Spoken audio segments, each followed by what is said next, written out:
Okay, so we're going to start. Hi, everyone, and welcome to this CLIMACT seminar.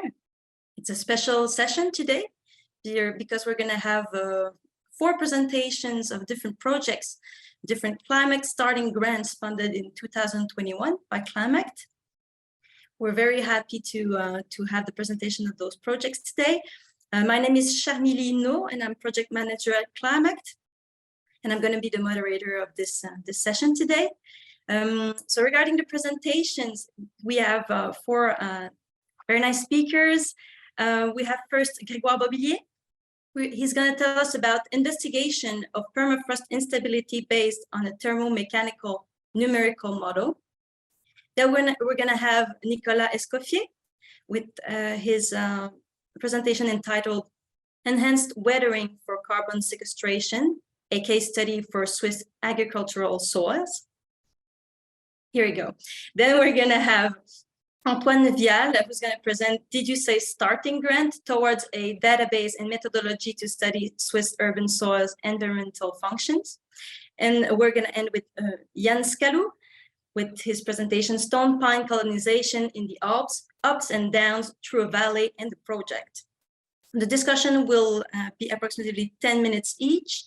And then we're going to have a discussion with the audience. After obtaining his PhD at the Institut de Physique du Globe de Paris and working at EPFL in the Stream Biofilm and Ecosystem Research Group, Nicolas Escoffier is currently first assistant at the Lakes Research Group of Professor Perga at the Institute of Earth Surface Dynamics at the University of Lausanne. His research focuses on the physical and biogeochemical processes shaping carbon cycling in freshwater ecosystems and across their catchments. Nicolas, the floor is yours. Thank you. I will share my screen.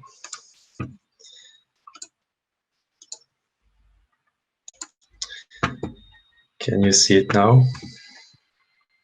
Yes. Yes. And in full screen in theory now, yes. Perfect, thank you. Okay, thank you. So thank you. Good morning, everyone. Today I will present some of the results of our project between UNIL and EPFL in the context of CLIMACT. And it was a project aiming at summarizing the current knowledge about enhanced weathering for carbon sequestrations. What do we know? And especially the unseen aspects and processes related to the technique, with today a focus on the Swiss agricultural soils. So first of all, as you know, under the current climate change, complying with the objective of the Paris Agreement, so the 1.5 degree targets, will not only require to use the traditional CO2 emissions mitigation strategies, but also probably to use some carbon dioxide removal, the so-called CDR, or also negative emission technologies that should be included in climate policies to reach this objective. So among the CDR approaches, we can cite afforestation, biochar, direct air capture of CO2, and particularly enhanced weathering, which is a geoengineering technique which has received increasing attention in the last years. So the enhanced weathering, the principle of the technique, it consists on adding powdered silicate rocks to land in order to accelerate the natural chemical weathering and increase the atmospheric CO2 capture. So this is the summary equation underlying the techniques, and in practice, silicates should react with CO2 dissolved by water in soils, producing ions and particularly bicarbonates, or let's say alkalinity, that should be transported to the ocean.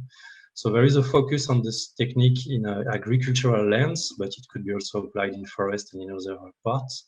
And in agricultural lands, it's also related to the fact that there is a logistic in place to amend all these silicate rocks. So the current optimistic estimates of the enhanced weathering efficiency assess that between 1 and 30 gigaton of CO2 per year could be captured by these techniques. And if we compare now the operational cost, which is represented here as a purple square compared to the other CDR approach, this operational cost for enhanced weathering makes these techniques very appealing. So that's why in the last years, there has been a growing corpus of literature, which is assessing the potential large-scale CO2 removal by the techniques, and also some potential co-benefits in terms of food and soil security, and also potentially in terms of buffering the ocean acidification, because the export of alkalinity could counteract these aspects. The problem being that this technique has been applied for different parts of the world, diverse regions, but most available data are based on modeling studies. There is still to date very limited field scale assessments and large uncertainties, which are due really often to an unclear techno-economic assessment of the technique, but also some really simplified representations of biogeochemical processes, and especially for inland waters and the transport of the hydrological continuum, because inland waters are not passive pipe, but instead they are really reactive ecosystem which only transports about half of the carbon flooded from the land to the ocean, the other half being re-emitted as CO2 towards the atmosphere. So in this project, we wanted to have a more integrated perspective on the enhanced weathering technique. And first, we developed this conceptual model involving all the different components that should be included for assessing the technique. So first of all, the environmental component, of course. So depending on the mineralogy of the silicates, their particle size distribution, we may achieve different dissolution rates, and this is the less constrained and most critical part in the technique for now. And in the literature, it covers over 3 orders of magnitude difference. So depending on this, we can achieve different carbon sequestration potential. And of course, this will depend on many physico-chemical conditions in soils. But after all, depending on the CO2 capture in soils, we should also, as said before, account for the re-emission for carbon towards the atmosphere from inland waters. And this will condition the natural CO2 emissions that should be subtracted to the CO2 capture from the technique. Whereas after that, the industrial component, so overall how much CO2 will be emitted to produce the resource and apply it on land, and this should be added to the total emissions from inland waters to obtain the net CO2 removal. There is also a social component, so how this technique will be accepted in the social compartment and mainly from farmers. And of course, at the end, the economical component of the technique. How much does it cost, and is it really efficient and appealing compared to other techniques? So in this presentation, to have a more applied perspective, we wanted to investigate 2 main research questions. So what would be the time to achieve net CO2 sequestration using enhanced weathering and considering different particle size distribution and dissolution rates? And how much basalt would be needed if we were to offset part of the Swiss CO2 emissions using some specific carbon sequestration potential defined in the first part. So the case study of Switzerland, in Switzerland we have about 44 million tons of greenhouse gases which are emitted annually. The cropland area represents 1.5 million hectares, mainly located in the northern part of the country with different rates of productivity. And overall, the country is mainly flooded by 2 main hydrological river networks, the Rhine River, mostly in the northern parts of the country, and the Rhone River to a lower extent and towards the south. So we use the following modified and simplified model for our study. So in terms of mineralogy, we use the basalt as a typical silicates, which despite lower dissolution rates compared to other silicates, implies lower environmental risk, notably in terms of heavy metals harmful contents. We use 4 different particle size distribution and the 3 dissolution rates which are reported in the literature. We define high and low potential carbon sequestration using, again, values from the literature and accounting or not from a secondary soil carbonation, which is the weathered ion products which are potentially reprecipitating already in soils. Then we, of course, accounted for the natural emissions from inland waters, so half of the CO2 captured would be re-emitted as CO2 before reaching the oceans, and again the CO2 related to the production of the resource over the different aspects of the industrial process. So first of all, on this graph, in terms of technology-related CO2 emissions, here is represented the energy demand depending on the grain size of silicates that we want to deploy. And what we can see on this graph is that below 10 micrometers, there is a strong and sharp increase in energy demand to produce such a particle size distribution. And if we now relate this energy demand to its, let's say, cost in terms of CO2 emissions per kilowatt-hour produced, this is mainly and highly variable depending on the countries and geographical regions of the world. So we can, depending on that, define the theoretical curve, which relates the overall CO2 emissions as a function of the particle size to be spread on land. And so, depending on that, we estimated that between 10 and 60% of the CO2 emissions will be represented by the grinding aspects, while also, depending on the scenarios, the transport-related CO2 emissions would represent between 30 and 60%. And in fact, what we saw also is that overall, the step of mining and application would be the step producing the least CO2 emission in most cases, again, from this industrial component. Now, in terms of time scale for net CO2 sequestration, sorry, here are represented some example of the computation that we did using our previous model, using a typical grain size distribution of 1000 micrometers, the free dissolution rates reported in the literature, and a Swiss mix electricity with an average 600 kilometers of transport from the mine to the site of distribution.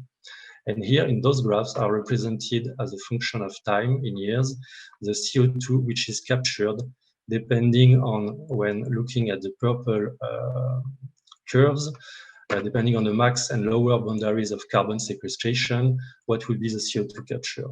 And we overlaid on those graphs what would be the total emission both from human aspects and natural emission in inland waters, and where do those curves cross. This defines the point and the time to achieve net CO2 sequestration. And what we see here is that already depending on the max and lower sequestration potential, there is a strong variability in time to achieve this net CO2 sequestration, which is even further enhanced if we consider the variable dissolution rates. So we also did those simulations using different particle size distribution and the European electricity mix. And all those results are represented in this simulation overview here. So again, as a function of the free dissolution rates, we have the time to achieve net CO2 sequestration using either the European electricity in orange or Swiss mix electricity in blue. And again, depending on the particle size distribution of the silicate to be used. So overall, what this graph is telling us is that the average time to achieve this net CO2 sequestration is generally not complying with the current mitigation objectives, which would be to achieve at least net zero emission by 2050. And in fact, even under the most favorable scenario, these dissolution rates here are derived from really idealized dissolution rates, which have been derived from control experiments. There is still today a strong lack of in situ data and standardized evaluation protocols. So for another applied aspects, what would be the quantity of basalt that would be needed in Switzerland if we were, for instance, to offset 50% of the total Swiss CO2 emissions? So it's about 22 million tons per year. And again, using this carbon sequestration potential and cropland area, we would need about 4,400 million tons of basalt, so applying it at a rate of 145 tons per hectare per year, which is already on the upper range of what is reported in the literature regarding the techniques, and it's really several orders of magnitude above what is being done currently in Switzerland, for instance, for fertilizers. And just as a reality check, this would represent a volume of basalt for 20 years of 1.5 cubic kilometers and would imply to rock silicate at a rate of more than 5 tons per second, which is highly unrealistic. So to conclude, in terms of effectiveness of the technique, the time for net CO2 sequestration is not relevant under most scenarios. And there is also a problem in terms of temporal match for climate aspects, because of course in Switzerland, warm and wet season do not necessarily coincide, and these are typical conditions favoring the best result for the techniques. In terms of resource availability, the amount which are needed impose really heavy logistical constraints, and would also imply some problem in terms of social acceptance. And there are still so many blind spots related to the techniques, notably in terms of grain size. If we were to apply particles below 10 micrometers, we can have some possible health impact, some respiratory disease, and transporting such a dust would imply to water it, then increasing its weight, and then of course, again, the transport CO2 emissions. There is also a problem of heavy metal soil pollution, depending on the type of silicates which are being used. And all these considerations advocate for really more in-depth studies and standardized protocol to really constrain the effectiveness of the technique and account more accurately from the diverse biogeochemical processes, both in soil and in inland waters. And I thank you for your attention. And I will invite Grégoire Bobillier to share his screen. Grégoire Bobillier graduated his PhD in April 2022 from the Civil Engineering Department of ETH Zurich. His educational background and work experiences have been intrinsically linked to system dynamics modeling.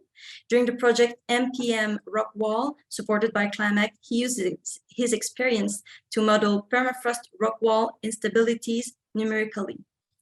Grégoire, the floor is yours. Thank you. Thanks a lot, Shamiri. Thanks for the introduction. I'm really sorry my computer crashed, so I hope that it won't crash again. So yeah, I'm Grégoire Bobillier. I'm working at the SLF, the Snow and Avalanche Research Institute, located at Davos. And today I'm going to talk about investigation of permafrost instability based on a thermo-mechanical numerical model. So permafrost instability. So here you have an example. It was an incident which happened in 2019 around Davos at the Vialle Weserhorn. During the middle of the winter, the tip of the Weserhorn just collapsed. So you can see on the right this big fracture really deep, and this mountain was permafrost, so always frozen. And at the middle of the winter, which released the tip of this mountain, and then on top of it create an avalanche, which was quite a huge event, let's say. So that's permafrost instability. And the objective of our work was to investigate which kind of process would create this kind of destabilization of the bedrock, and using different seasonal scenario to investigate what is happening. And with different process, we investigate if the hydrostatic pressure, the cryostatic pressure play a role, and also the ice and rock strengths, depending on the temperature, how they evolve, and if this is a cause that destabilize the bedrock on a permafrost mountain. And we also want to do some prediction based on IPCC scenario. So in this collaboration with UNIL, we had access to an experimental site at the Glacier de Tortin in Montfort, Verbier. Montfort is famous because it's a ski resort, so it's really interesting that we can use the gondola and all of the installation to go on top. But there's also a big challenge that we have to know how this mountain can react according to global warming. So when they build at the top of the Montfort, the station, they found some big crack full of ice, some ice joint in the mountain. So this is in 1979, and this was how the glacier looked like. I don't know if you can see my mouse, but on the top you have the arrival of the gondola, that if you have been to Montfort skiing is where you arrive. So this is how the glacier was looking like at this time. And in 2020, this is how the glacier looked like. So you can clearly see that the glacier retrieve, and let's say the climate has an effect on this mountain. So this site is really well instrumented. So many instrumentation is on top of this Montfort. So they did 5 RET profile. I will discuss about it a bit later. These 2 borehole are just huge hole where there's different sensors inside. And from this, we can have access to the temperature inside the mountain until 20 meters depth. They did also many temperature measurement campaign from some debris on the top of the mountain and also on the rock surface, and also 3 drone flights to see how this mountain is moving. So here you can see the Montfort kind of in 3D, and these red lines are where they did ERC. So first they found some ice at the top. So they were like, okay, there is permafrost, and with ERC, you can have access to the resistivity. So you can have access to where is the permafrost. So in dark blue and blue is where the mountain is always frozen, and in red is where it's non-frozen. And then they did many ERC, and now we have an idea how is the permafrost located on top of the Montfort. And with my background and in this grant, we develop a numerical method, or we use a numerical method to develop a model of this Montfort. And what we use is called 3DEC, and it's a software, or it's a method where you use different blocks which can be deformable. So here you can see on the right is just a slice of the Montfort. That's what we model, and we have these different blocks which correspond to different rocks blocks. And we have a joint network, and we define different type of joints. So either it's a prefracture rock. So if 2 blocks has to break, they will break in this prefracture joint, or it can be also a joint full of ice, as you can see in blue. And we apply different behavior on these different joints, following a Mohr-Coulomb-Ferrel criterion. So which is a term which will define when or with which force a joint will break it according to its cohesion and its friction. So we have 3 different ones. So a prefracture rock, which will just define where a big rock will fracture according to the strength of this rock. We can have also a joint full of ice, and this joint is strength, so it will be easier to break it if it's closer to 0 degrees. So it will be full of ice, so always below degrees. But if you warm this joint, its strength will decrease. And if it passes above 0, this joint turns full of water. So that's what will happen at the surface. And then full of water, meaning that it's applied and it's hydrostatic pressure. We, as I said, we have access to borehole, so we have access to the temperature in the mountain during time, so over a year, and we develop a temperature database model, function of the time and of the depth. And here you can see how the model and the data look like. So we can apply on every joint a certain temperature according to the period of the year. And then when we model just this slice of Montfort, we can see how the joints are breaking. So in blue, you have the joints which are full of water. So it's pretty easy. They break until 3.5 meters from the surface, because this is the active layer. The active layer is this layer which passes above 0. Below 3.5 meters, it never passes below 0. So it's always frozen. That's the permafrost. And so we can see that all of this water joint, it's not really a joint, but they're above the active layer. But some ice joints are breaking below the active layer. So this line here is the active layer. So they're breaking below because this is the distance from the surface. So you can have almost 20% of your joint full of ice, which are breaking until 22 meters deep. And the prefracture rock, you have almost 40% in this simulation, which are breaking deeper than the active layer. So just with a simple, let's say, simple model in 2D, we can already have access, or we can already break a joint deeper than this active layer. If we look the distribution in our slice of the Montfort, in blue, we have the joint, which is a water joint, so at the surface. In red is this joint full of ice, and in black, this prefracture rock. So already with a 2D model, we can starting to investigate which process will trigger big rockfall deeper than the active layer. And the preliminary result now is to go in 3D, because this project continue with a collaboration with the SLF. And we start to do some 3D simulation. And on the right, you just see the displacement for the warmer months of the year. But we want to continue this study in 3D. So if I just conclude about this work, so we did a generic rock wall, and we start to implement different joint behavior, and we simulate 2 years. But the outlook of this will be to continue in 3D and using all of the data from this experimental site and investigate long-term behavior based on IPCC scenario. So thanks a lot for your attention. And if you have any question, I will be happy to answer them. So Antoine Vialle is an architect, urbanist, and doctor in science. He has been teaching in various schools since 2011 and conducted a PhD on Swiss urban soils at EPFL Lab U. Currently, he is leading a research project on the topic of urban soils and carbon sequestration in urban requalification projects at UNIL, at the Center of Competences in Sustainability.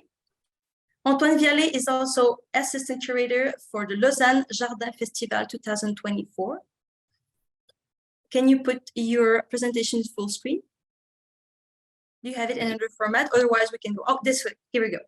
Here it is now. It is now. So, yes, hi everyone. Thank you for this invitation. So in this short presentation, I'd like to somehow highlight the how this starting grant from CLIMACT allowed me to slightly develop this research project in a way that was somehow not expected at the beginning of the project.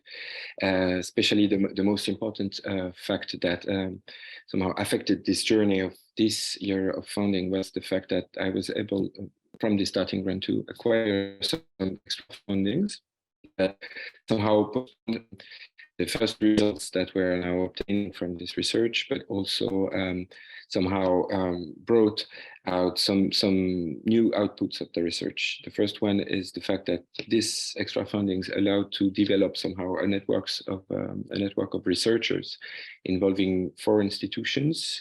So the Competence Center in Sustainability at UNIL, also the Institute of Surface Dynamic at UNIL, the ETH Department of Environmental Sciences, and this consulting firm called Planisol. And this was also the development of this network was also gave me the opportunity somehow to involve in the projects for young researcher, for women young researcher, who were involved as research assistant or as master project students. Also, the extra funding obtained with the Canton de Vaud allowed us to somehow create more interdisciplinarity in the project, gathering both skills from soil science and urban design. And funding from the Federal Office for Environment allowed us to initiate the development of a database on urban soils that will allow probably for further research. I will say a word on this if I have time at the conclusion of the presentation. So a few words on how what's the somehow theoretical frame of this research, on how can urban soil contribute to carbon sequestration. So this research is designed somehow at the interface of 2 parliamentary initiatives, one on how all the soils of Switzerland can contribute to carbon sequestration, and another one on how somehow the regeneration of urban soils can foster all their different environmental functions. So in between the 2, we have carbon sequestration in urban soils, and how somehow urban requalification can be a way to enhance this environmental function of urban soils. And it is also a way somehow, an attempt somehow to shift such an integrative approach, such as the 4 per 1,000 initiative that is focusing on agricultural land in a way that is somehow integrative, because it's, rather than being based on technical solutions, it really focuses on daily maintenance practices of soils, and how can the enhancement of the carbon sequestration potential can also be integrated in a larger perspective of social and environmental co-benefices. co-benefits, sorry. So the main purpose of this research is first to implement some empirical measurements and mapping operations to really assess the actual organic carbon content in urban soils, and then to try to explain the variation of this carbon content among urban soils, and to understand how can this scientific data be integrated to improvement measures and support decision making in urban requalification. So yeah, and to do this, we focused on 2 case studies of somehow comparable size: the Lausanne-Morges agglomeration and the Zurich city. The idea is somehow to provide inputs that can be applicable to all Swiss agglomerations. So the first work package of this research project is oriented to soil science, and the idea is to measure the current organic carbon content in soils and to explain the variations of this SOC. So in agronomy, it is somehow well acknowledged that the potential for carbon sequestration is based on a ratio of organic matter input and soil texture, in particular the clay amount in soils. And the first research question of this project is how can this ratio be applied to urban soils, so the context of the urban environment, in which somehow anthropogenic perturbations are slightly different from the agricultural world. So we based on these 2 drivers, organic matter input, which is related to vegetal cover and maintenance practices, and on the other hand, geomorphology that define parent material and soil texture, we elaborated. So this is the Lausanne case. On the left, you have the geomorphology map, mapping the superficial deposits, and we reclassified this into 5 or 6 categories, which should define somehow the amount of clay we have in those soils of the metropolis, and then a second map based on the habitat map, so the vegetal cover map. And here also we reclassified into 5 categories, so forests, vegetable gardens, urban plantations, meadows, lawns, and rural areas. And then we combine these 2 maps to somehow map the combinations of geomorphology and land cover in the agglomeration of Lausanne. And the idea is that this map as should reflect somehow the distribution of organic carbon sequestrated in soil. And here is the same map for the Zurich case. If we look quickly at the numbers, quantitative numbers that are behind this map, first we can observe the fact that in both cities, somehow the proportions of the various considered geomorphologies are slightly the same, as you can see highlighted in green on the right of the slide. So this somehow tends to say that it's relevant to have a reflection at the level of Swiss agglomerations, and also that, for example, in Zurich, the vegetal cover is slightly more diversified than in Lausanne, with a higher amount of meadows, vegetable gardens, and forests, of course.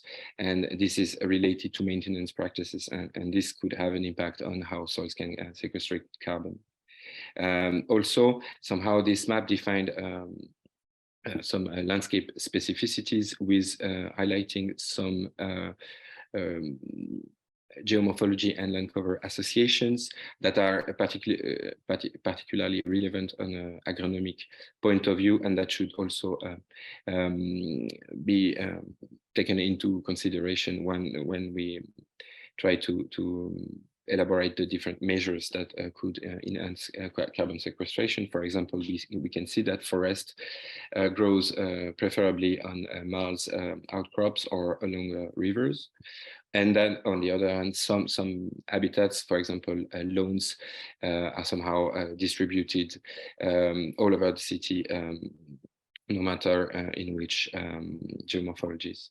So the idea was to somehow verify empirically how does these two drivers actually impact carbon sequestration in urban environment. So in Lausanne, we did about 40 samples of soil, and we are going to do 80 in Zurich. So this is the sampling strategy in Lausanne. And then to perform some lab work on those samples. So basically to assess the organic carbon content of soil, the granulometry of soil, to assess the clay content, and then calculate the bulk density to be able to really assess the carbon stock on those soils.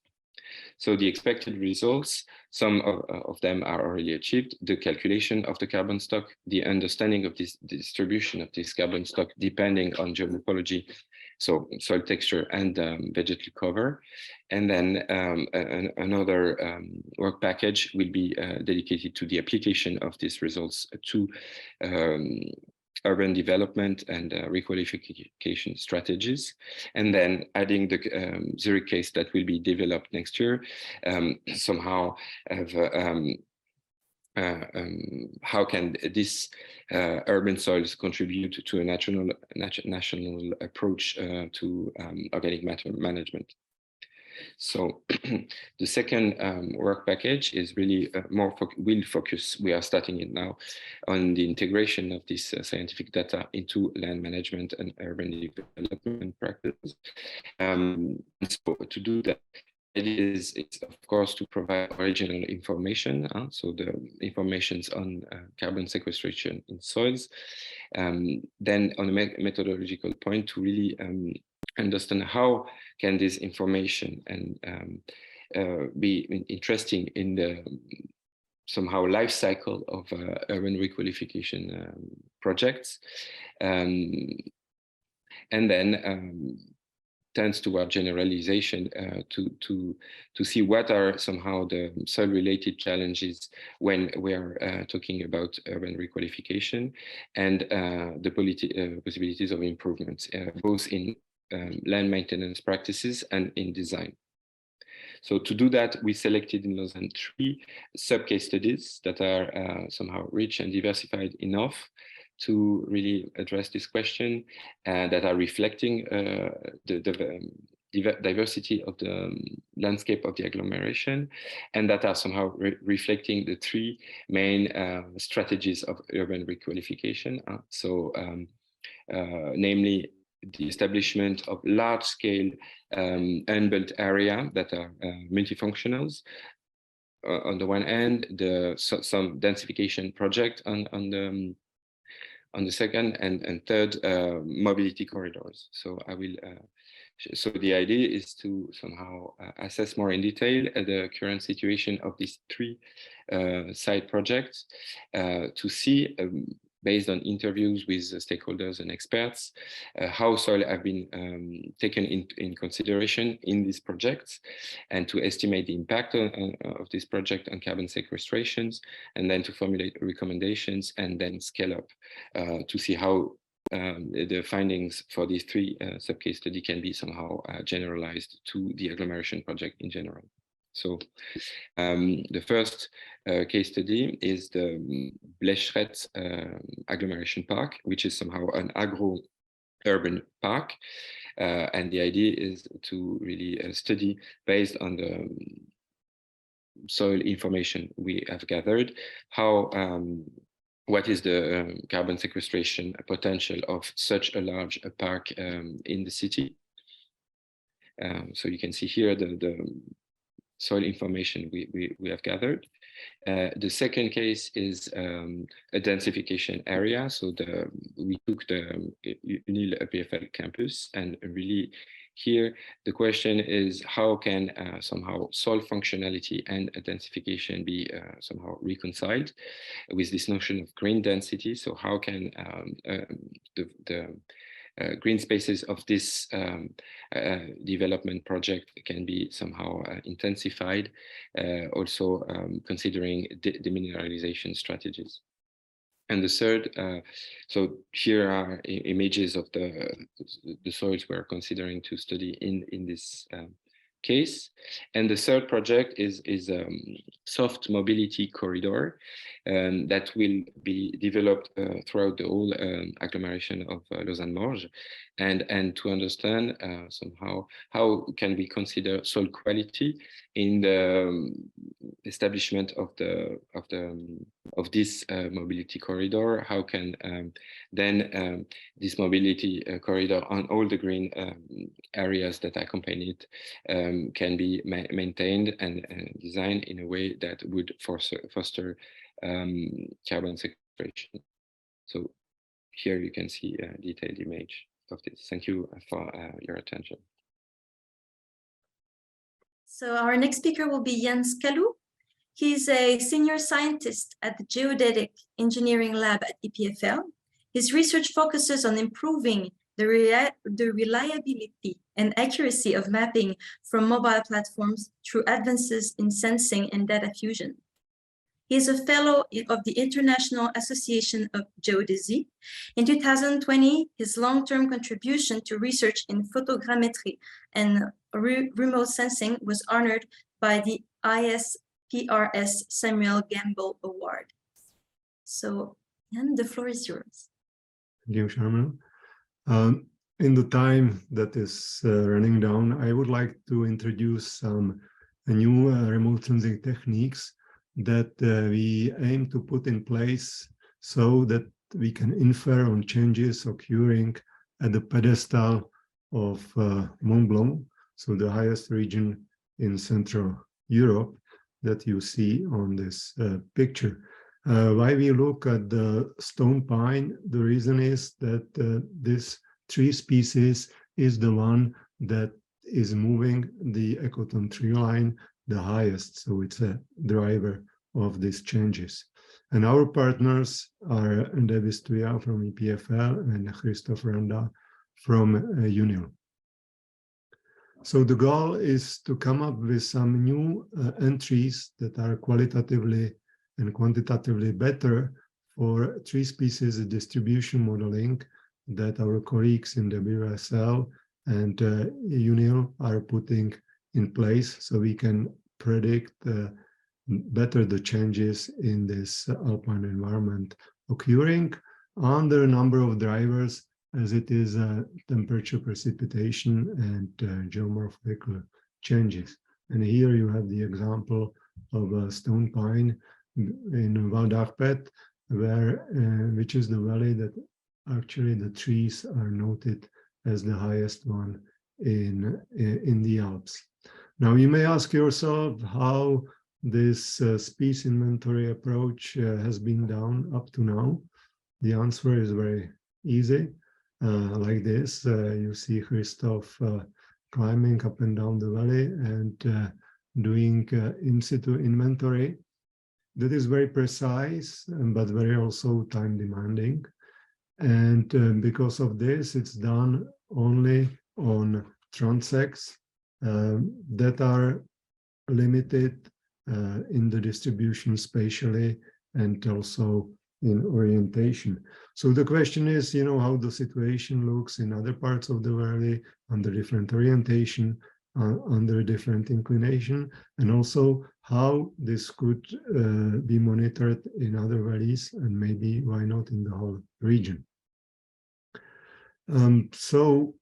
Our friends in UNIL were looking in some remote sensing option, and you see quickly from the satellite free data that this is rather difficult if you would like to inventor the individual species, because we need something of a resolution that is 100 times at least higher. Plus the visible light, it may not be enough for that. And that was the reason why we were so excited that just before the project, and there is in 2021, there was a NASA JPL campaign in Europe with the world finest instrument this Average NG spectrometer. So what is the airborne spectrometer? You have about hundreds of spectrometers parallel aligned in one line, and then the motion of the platform will give you the third dimension. And by the spectrometer has a very wide bandwidth from 400 to 2,500 nanometers. And from that, and after difficult or challenging processing that some of our members have experience with, you can infer on chemistry in the atmosphere and also on the chemistry on the ground, from which in some cases you can infer on the species distribution. However, before you can do this, there is all kind of processing that is needed to be done before, starting from planning that we carefully did in Val d'Arpet, about 6 line. And there is the execution that is sometimes different, and for the reason that I won't mention here, we were actually able to obtain only 3 line being flown, and on some of them we had even clouds. So this information would be still useful. Wouldn't there be a second problem, and that was on the geometrical rectification. At the end, we were not sure if where we are actually looking, given the quality of the data that were provided. We thought that we could recorrect this if we would gain the access to the raw data, but unfortunately, after a few months, it became clear that these were not stored, and we were left with 20% of the budget left and without data that we could use. So here came the October. The project was about to start, and from the vacation I organized another device from Neuchâtel, from France, that we are collaborating with, that is of a different kind. So instead of spectrometer, you have a geometrical information obtained from airborne laser scanner that you see here on the picture, and you don't have only one, you have 2 running in parallel, and then you have some visible light camera of lower quality that takes data as well. So about 2 days before the snow came for the winter, there was a flight made, and there is also an important part of processing that this needs to be done before you could use the data. And our budget remained on the first 2 parts, but we were sure at this time that we can also have access to raw data, so we can confirm the geometrical quality that we needed for the subsequent processing of the images that we would have to rectify ourselves. And when we had to also classify this information, what does it mean? That means that you have to distinguish between the returns of the lasers that are done from the ground and from the vegetation. And if you do this successfully, which is not so easy, when you have a lot of rocks around, as you may imagine in the equator line, then you can start segmenting the trees. And the results were surprisingly good, as you see on this video. So you can segment the trees and distinguish them from each other. And you can even see here those tiny guys that are driving the ecotone line upwards in the southern oriented slope of the valley. So we were quite happy from that, but they didn't tell us about which trees we are looking at. And for this, we set up the following pipeline. That the idea goes like this: you have a segmented point cloud, then you take a top view on that, and you can delineate the individual fingerprint of the tree, and you can connect this to highly precise airborne imagery. Here we try to go to the subpixel level that is at the 10 centimeter, and when you have it, you can detect automatically the crowns of the trees, and you connect it with some labeling that is provided manually in situ, and also some additional labeling that is providing from the airborne data. And we retrain artificial intelligent network that exists for the forest, but that is not adapted for the alpine environment. And hopefully we get the detection of species done. So for in situ labels, we were not happy with the first quality, and our friends did incredible work in the summer, and they managed to collect another 500 in situ labels. The automatically derived trees were really nice. There was about 40,000 of them. And then we asked some students to annotate and control another 5,000 tree counts manually to make sure that we have good information. And finally, also we connect this with the labels. So on one side, we have the laser that gives us the crowns. On the other side, we have the airborne imagery.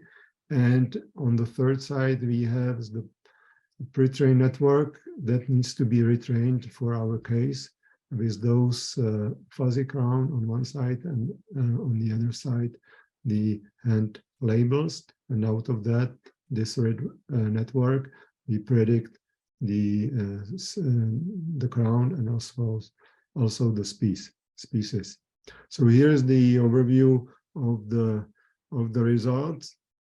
Obviously, in the data set, there is an imbalance in the species because we are looking high in the Alps. So the most trees is the stone pine and larch. And for that, we get about 75% correct registration for the larch and almost 70% for the stone pine. Now the precision is close to the 60% for the first and half for the second, that is about on the overlapping labels. So what is the outlook out of this? We think that we have a kind of a proof of concept that maybe could be hijacked and used up on the open Swiss topo products, which is a point cloud on one side and high resolution imagery on other side, as long that we know that the resolution of this data is not as high as we had in Valdarpet. Second, we don't give up on this spectrometry, and we have here now in Switzerland, built by NASA JPL, even a better spectrometer that was created for a consortium of universities, and for which we are responsible on the geometrical and calibration. And then we would need to develop the in-house processing of these different levels. Hopefully, it would be fantastic if we can get some help from ENAC IT for research for that. And second, we think that is very valuable if we could collect the data together with the airborne laser, as there is the geometrical information obtained, and why not also the visible light. And if we put the output of these two together, we believe that we could, with the new research, arrive at on more precise and subpixel fusion of these data that together with the geometrical and spectrum features would lead new applications on the detection, on the capacity of detection of the individual species, and not only there. So in the perspective with altogether, we are looking for providing some, hopefully, long-term monitoring of larger regional areas and support this species distribution modeling development. And of course, we will have also some challenging and supporting this financially on long term. Great sunny day to have some questions on the subject. Thank you, Jan. Thank you for your presentation.